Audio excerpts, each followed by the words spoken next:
안녕하세요. 통합사회 손영도입니다.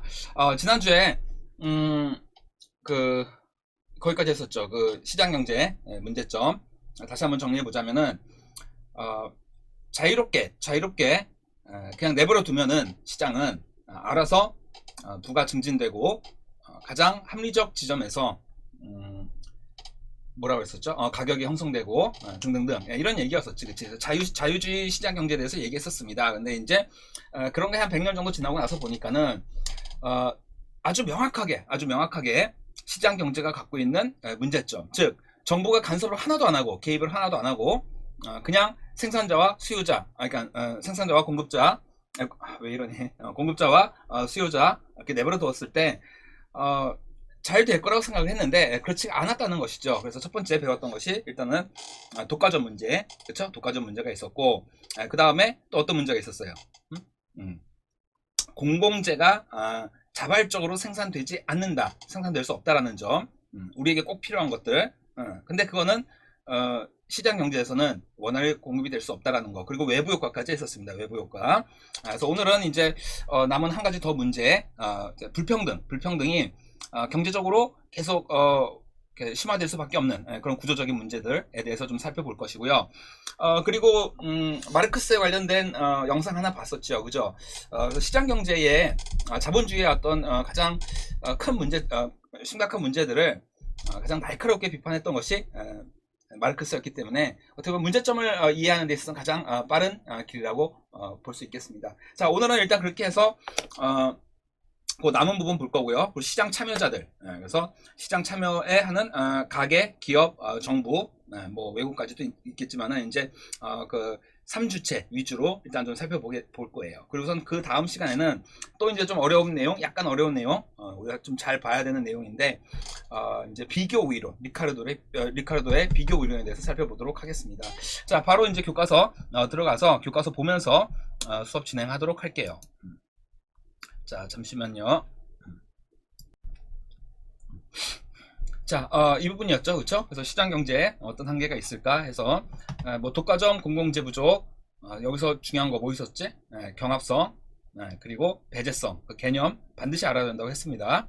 반드시 알아야 된다고 했었고요. 그리고 공공재의 경우에는 비경합적이고 비배제적이기 때문에 상품의 속성 자체가 그렇기 때문에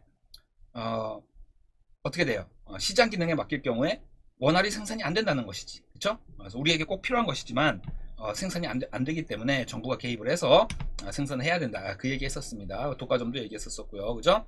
자, 그리고 외부 효과 얘기했었지, 그렇죠? 외부 효과 그래프까지 한번 얘기했었는데 뭐 이번 시험에 그래프까지는 뭐 몰라도 되지만은 이 개념 정도는 확실히 알아두셔야겠습니다. 그래서 부정적 외부 효과가 있었고 긍정적 외부 효과가 있었죠. 자, 오늘 경제적 불평등 관련해서 조금 볼게요, 한번. 자, 시장 경제는 자유로운 경쟁을 추구하는데 사람마다 사회적, 경제적 조건의 차이가 있기 때문에 빈부 격차와 같은 경제 불평등이 나타난다라는 것입니다. 어느 정도의 경제적 불평등은 개인이 노력하도록 하는 요인이 되기도 하지만 그것이 심할 경우 사회 계층 간의 위화감이 조성돼서 사회 불안이 생기고 원활한 순환을 막아 경제적 위기를 경제 활동의 원활한 순환을 막아서 이렇게 된다라는 얘기가 있죠. 그렇죠? 그래서 간단하게 그냥 빈부격차가 나타난다 이 정도 얘기밖에 안 나와 있는데요. 여기 표 한번 봅시다. 여기 그래프. 자, 시장 경제적 불평등.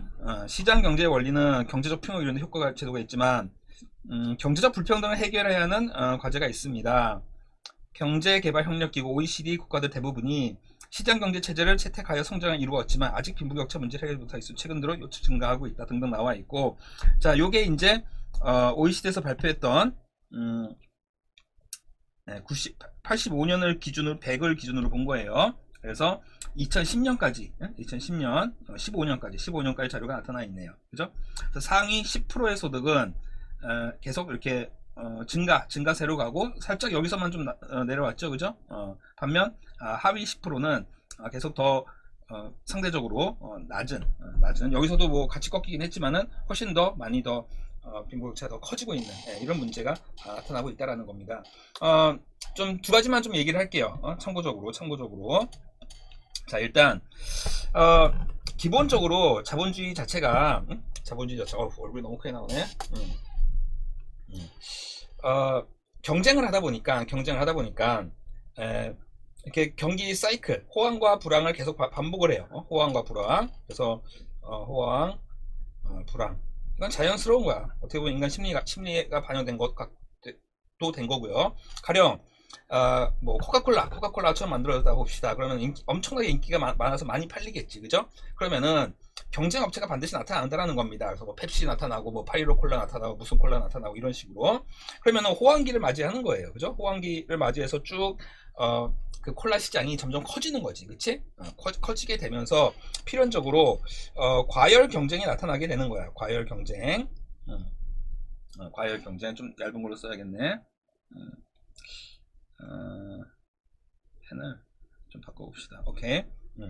자, 그러면은 과열 경쟁이 나타나면서 실제로 뭐 아무리 콜라를 좋아해도 콜라를 하루에 뭐 1.5리터를 갖다 10개씩 먹는 사람은 없잖아요, 그죠? 어느 정도만 소비하고 더 소비는 안 한다는 겁니다. 하지만 회사들은 과도한 경쟁을 하게 되면은 당연히 생산량 자체가 생산량이 많아지고요. 과도하게 생산하고, 그러면 필연적으로 계속 이제 재고가 어느 정도 높아질 수밖에 없겠지, 그지? 그게 다 팔리는 게 아니잖아. 다 팔리는 게 아니잖아. 그럼 언제까지 이렇게 많이 생산해도 문제가 없어? 여기까지는 문제가 없어요, 그죠? 그러니까 문제가 없지만은 이제 어느 정도 사람들이 이제 콜라 뭐 하다 보면 좀 질리기도 하고 인기가 예전만 못한 거지. 언제까지나 계속 인기 있는 건 아니잖아, 그죠? 그러다 보면 이제 재고가 쌓이는 기업들이 많이 나오게 되는 거고요. 그러다 보면 당연히 예전보다 이윤이 떨어지겠지, 그지? 이윤이 하락할 수밖에 없는 겁니다. 즉 이제 점점 이제 그 시장 자체가 좀 과열되었던 시장이 이제 식어가는 거겠죠, 그죠? 그러면은 그 회사들은 이윤이 떨어지게 되면은 자유시장 경제에서 일단은 뭐부터 할까요? 노동임금이 최저선이 없거든. 원래는 예전에는, 그죠? 그냥 자유에만 맡기게 되면은 노동의 가격도 최저임금제라는 것도 없단 말이야, 그죠? 그러니까 노동임금 자체가 떨어지게 돼요, 점점, 그죠? 임금은 떨어지게 되겠고, 그리고 임금이 떨어지게 되면은 이제 요 바닥까지 치는 상황에 오게 되면은 이제 어떻게 되냐면은 결국 노동자들은 콜라를 안 사 먹게 된다는 거야. 왜? 돈이 없어. 대부분의 노동자들은 뭐로 먹고 살아가는 거예요? 노동력으로 먹고 사는 거잖아, 그죠? 자본가가 자본주의 사회에서 자본가와 노동자의 관계가 왜 예속적이냐? 왜 예속적인 관계냐? 그러면 얘는 아무리 숫자가 많아도 노동자가 자본가 하나를 못 이기는 거죠. 왜 그럴까요? 저 월급이 너무 낮아요. 뭐 월급 올려주세요 하게 되면은 야, 너 그만둬. 너 말고도 얼마든지 너보다 더 싸게 일할 사람 있어. 즉 항상 뒤에는 실업자가 있거든. 그죠? 늘 실업자가 있고, 그러면은 한 6개월 굶으면은 이거 뭐 이 가격에도 감사합니다 하고 일할 사람이 얼마든지 있단 말이야. 그죠? 그 노동은 또 특징이 뭐냐면은 축적이 안 돼요. 얘는 축적이 안 되잖아, 그치? 1년치 노동을 쌓아서 요즘 뭐 비트코인 하듯이 뭐 투자해가지고 뭐 2배, 3배 불리고 이게 안 된다는 거야. 매일 일하고 매일 쉬어줘야 돼요. 가진 건 노동력 밖에 없어요. 반면 자본가는 뭐를 갖고 있어요? 생산 수단을 갖고 있는 거지. 그죠? 그래서 토지, 또 뭐 자본 그 자체도 많겠고, 뭐 공장, 뭐 등등등. 자, 이런 걸 갖고 있으니까는 생산할 수 있는 모든 수단을 얘는 자본가가 갖고 있다라는 거야. 그러면은 노동자는 와가지고 시간당 얼마의 노동만 제공하고 그 대가만 받는 것인데 항상 100% 고용이 안 이루어진다라는 거예요. 그러니까는 경쟁적으로 기업들끼리 경쟁이 붙게 되면은 더 싸게 더 시장에 막 내놓겠지. 가격 경쟁을 하겠지. 제대로 경쟁이 붙어 있으면 담합을 하지 않는 경우에, 아니면 품질 경쟁을 할 거예요. 무슨 뭐 체리 코카콜라를 만든다든지 또 무슨 코카콜라를 만든다든지 해가지고 그렇게 해가지고 이제 서로 경쟁을 하는데, 그 과정에서 저쪽에서 또 1+1 하고 막 이렇게 하다 보면은 점점 처음보다 콜라 한 개당 얻게 되는 이윤이 적게 되는 것이고, 그러면은 결국에는 노동자 임금까지 더 삭감하는 사태까지 가게 되는 것이고요. 그죠? 서로 경쟁을 하니까 쟤네 공장은 야, 월급을 3분의 1로 줄였대, 뭐 이렇게 되면 우리도 3분의 1로 줄이자, 이렇게 되는 것이지, 그치? 그럼 그것이 전체적인 시장에 미치는 영향은 뭐겠어요? 구매력 저하로 나타나겠죠, 그죠? 구매력 저하. 뭐가? 노동자들의. 근데 대부분의 이러한 상품의 소비자는 노동자란 말이야. 그죠? 노동자들이 돈이 없어서 못 사. 그죠? 그러면 결국 재고는 더 증가하게 되겠고요. 자, 그러면 이제 바닥에 온 겁니다. 그죠? 그러면 결국에 이제 약한 기업부터 도산하겠지. 그래서 이제 새로 뛰어들었던 혹은 인기가 없던 콜라 회사는 망하겠죠. 그렇죠? 기업이 도산하겠고, 그럼 이 과정에서 수많은 실업자가 나오게 되는 거야. 실업자가 증가하게 되는 것이고요.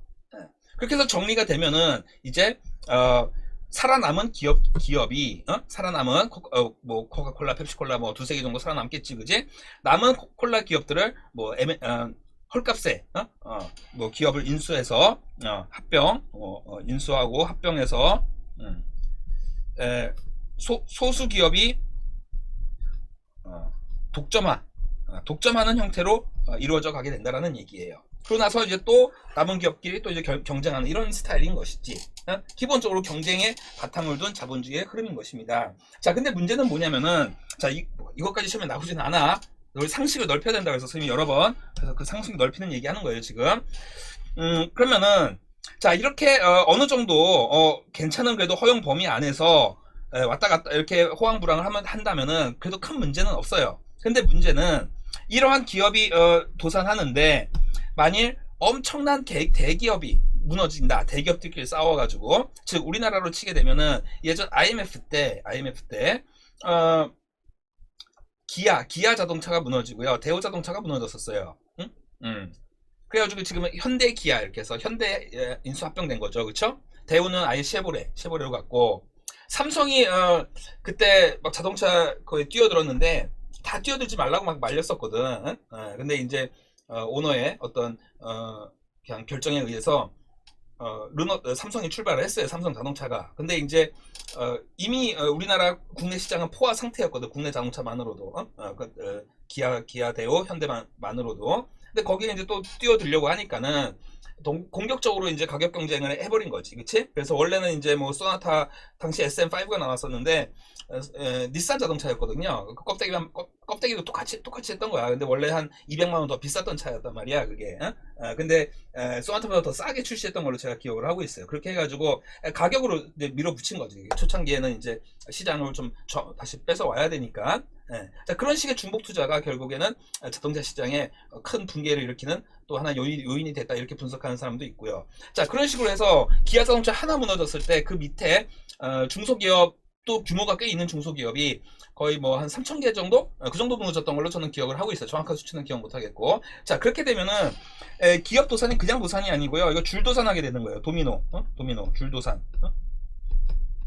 자, 그러면 실업자가 쏟아져 나오겠지, 그치? 실업자가 어마어마하게 많이 나온다는 겁니다.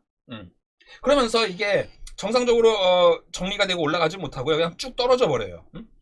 즉 공황. 정상적인 방법은 회복이 안 되는 이런 사태가 일어난다는 것이죠. 뭐 최근에 이제 있었던 그런 걸로는 10여 년 전쯤에 2008년에 리먼 브러더스라고는 세계 굴지의 금융기업이 도산을 해버렸죠, 그렇죠? 그러면서 이제 AIG랑 뭐 시티은행까지도 다 줄줄이 그냥 이렇게 무너지는 그런 위기에 처하는 바람에 어떻게 해결됐어요? 서민들은 그때 막 길거리에 나와가지고 이제 니들이 그렇게 부실 담보 그 서브프라임 뭐 그 주택담보대출을 그렇게 막 마구마구 포탄 돌리기 하듯이 팔아버리는 바람에 이런 사태가 났는데 너희 임원들이나 이런 사람들은 책임질 사람 아무도 없고, 결국 국가가 해결을 해준 거죠. 도와준 거예요. 그러니까는 집 잃어버린 국민들은 하나도 도와주지 않으면서 기업들은 또 살려놓은 거예요. 시티나 뭐 이제 AIG나 이렇게. 그래서 그거 관련돼서도 나중에 한번 영상 한번 보여주고 싶은 게 하나 있긴 한데 좀 너무 어려운 면이 있어서 2학년 혹시 뭐 경제 선택하는 친구들 있으면 나중에 한번 그거는 뭐 다시 한번 얘기하겠습니다. 자, 얘기가 좀 길어졌는데요. 자, 우리 마르크스하고 한번 배웠었지, 그치? 마르크스까지 연결시키면은, 자, 이렇게 볼 수 있는 겁니다. 노동자들은, 자, 요 실업자인 노동자, 뭐 잘못했을까요? 뭘 잘못했어? 이 시장 경제에서. 그저 노동력을 제공해서 시간당 열심히 일한 것밖에 없단 말이야. 응? 그런데 시간이 가면 갈수록 부유해지기는커녕 이 실업자라고 하는 엄청난 고통을 자기는 열심히 일했을 뿐인데 주기적으로 맞이하게 된다는 겁니다. 주기적으로 맞이하게 된다는 거예요. 그리고 이것은 처음에는 작은 공항 한두 개로 하지만은 나중에는 전 세계 자본주의 시스템이 다운돼 버리는 대공황이 나타날 것이라고 이제 마르크스는 예견을 했었던 거예요.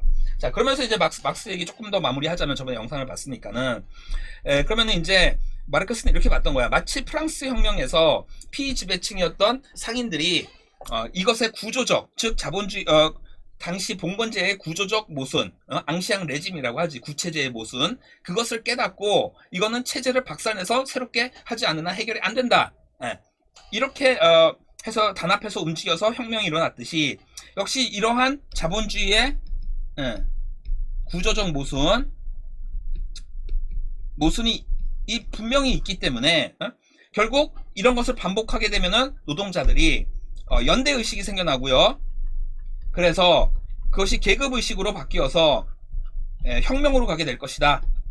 그래서 소수의 자본가들이 독점한 이 생산수단을 국가가 관리, 첫 번째 단계로는, 그 다음에 우리 공동으로 공공자원으로 이런 개념으로 관리하게 되면은, 그러면은 쓸데없이 과열 경쟁해서 할 필요도 없겠고, 과도하게 생산되는 것도 없고, 재고도 없고, 그러면 이윤이 저하될 것도 없고, 임금이 다운될 것도 없고, 쭈르륵 다 해서 해결된다는 것이죠. 그렇게 해서 사회주의로 가게 될 것이다.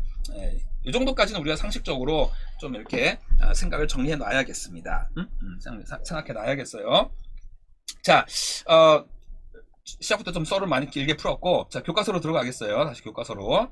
그래서 여기 한번 읽어보면 되겠고, 다음 내용 넘어가겠습니다. 뭐 여기 그렇게 어려울 거 없어요. 자, 시장 참여자 역할인데요. 시장 참여자 역할. 자, 이거 왜 안 넘어가니? 이쪽으로. 이 정도로 해서 보자 그냥. 자, 원칙적으로 개인과 기업은 시장에서 자유롭게 경제 활동을 할 수 있습니다. 자, 그래서 일단 개인이라고 하는 것은 가게고요. 가게. 그리고 기업. 일단은 이 두 주체 간에 자유롭게 내버려 두자라는 게 자유주의 시장 경제였어요. 그런데 거기에 지금 정부가 개입해야 될 필요성이 있다라는 게 우리 지난 시간 배웠던 것이지. 그죠? 자, 그러면은 정부가 어떻게 개입하는지 좀 봅시다. 자, 시장 경제 체제가 가진 한계를 극복하기 위해서 기업, 노동, 소비자 등 시장에 참여하는 경제에서 바람직한 역할이 필요한데요. 자, 정부의 역할.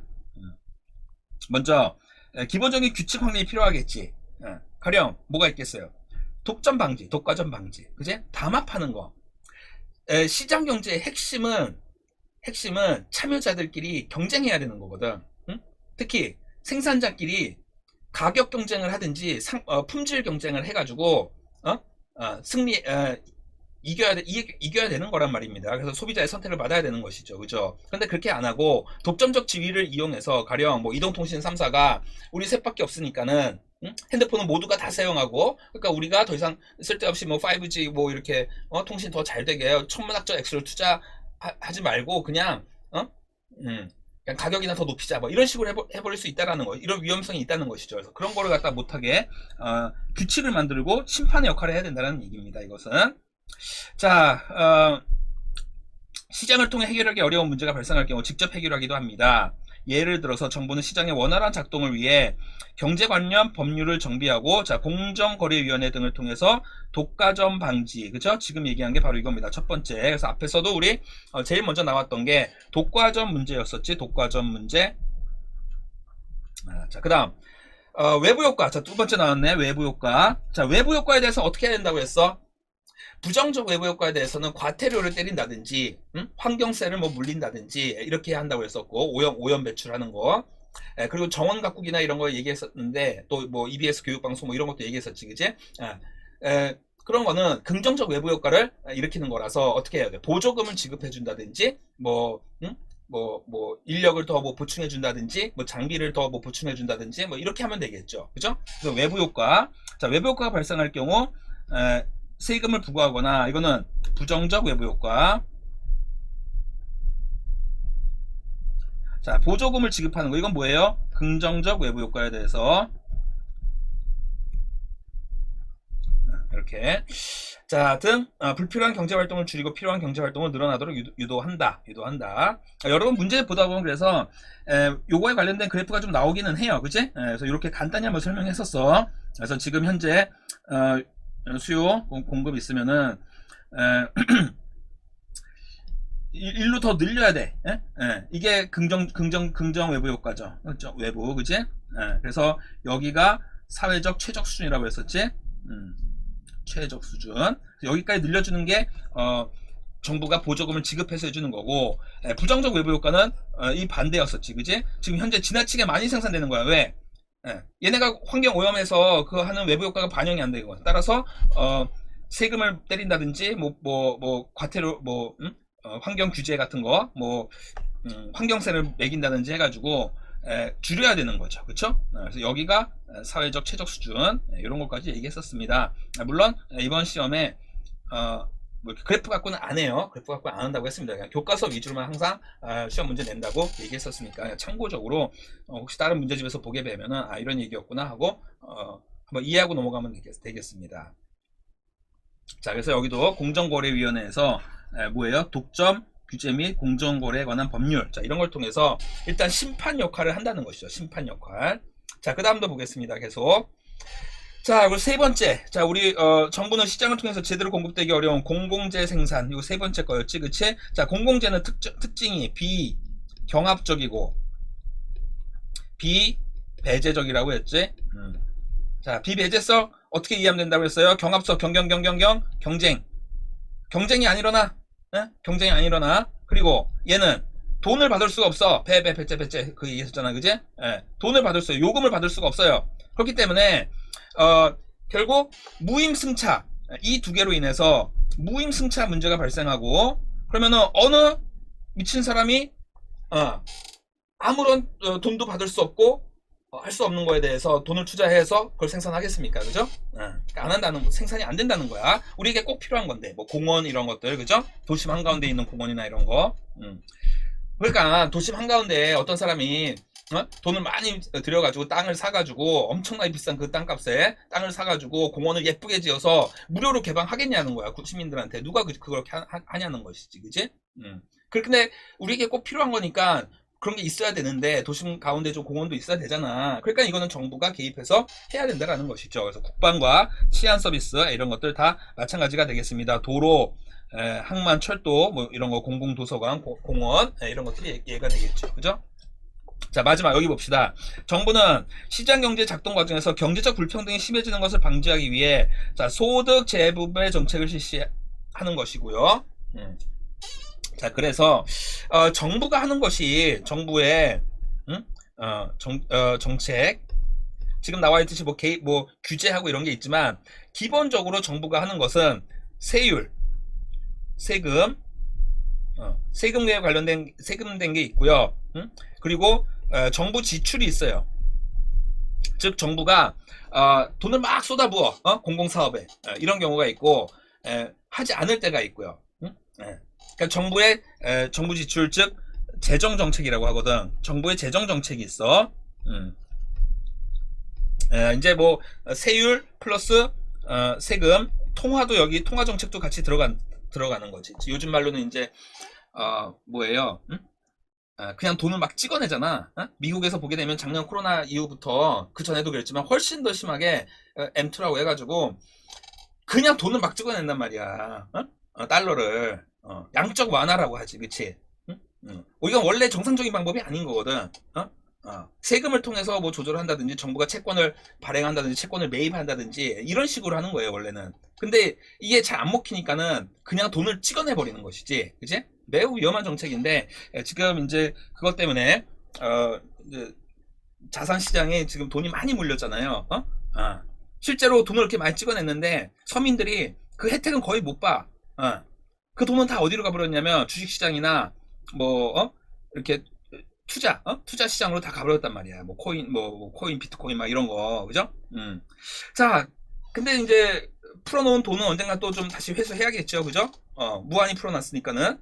그래서 만일 이제 다시 또 금리 인상이라든지 뭐 테이퍼링 이런 얘기가 나오는데 뭐 금리 인상하겠다 이렇게 하면은 이제 자산 시장은 순식간에 이제 또 다시 또 얼어붙을 수도 있겠지, 그제? 그러니까 굉장히 지금 위태한 세계 경제 지금 상황이에요. 지금 상황이 지금 그런 상황이라는 거야. 어쨌든 정부는 이렇게 통화 정책 혹은 뭐 세금 또 정부 지출 이런 걸 통해서 이제 경제를 조절하는 것입니다. 그럼 어떻게 조절하는 거냐면요. 자, 여기부터 일단 뭐 차근히 하나하나씩 봅시다. 경제 불안이 심해지면 사회 불안이 쳐서 투자가 감소해서 경제 성장이 저하될 수 있습니다. 따라서 정부는 누진세 제도를, 누진세란 게 뭐야? 고소득자에게 더 많이 부여하는 거지. 세율을 더 고소득으로 갈수록 세율. 그치? 그 저소득층을 위한 생계비 지원 뭐 이런 거를 하는 걸 얘기를 합니다. 즉 세금, 지금 세금 얘기하는 거란 말이야. 세금. 자, 또 때로는 정부가 고용을 촉진하거나 물가 안정을 위해서 시장에 개입하여 문제를 주도적으로 하기도 합니다. 자, 물가를 안정시키기 위해서, 즉 그러면은 경기를 부양하고 고용 상황을 개선하기 위해 재정 지출을 늘리거나, 자, 요거 하나, 오케이? 그러니까 여기까지네. 잠깐만, 이거 지우자. 이거 지우자. 자, 세율을 인하하기도 하고, 자, 요거는 잘 우리가 해야겠어요. 자, 요게 하나야. 1번. 두 번째, 물가 안정을 달성하기 위해 재정 지출을 줄이거나 세율. 자, 요게 이제 여러분이 꼭 암기해야 되는 기본인데, 자, 이렇게 봅시다. 자, 요거 새로 하고,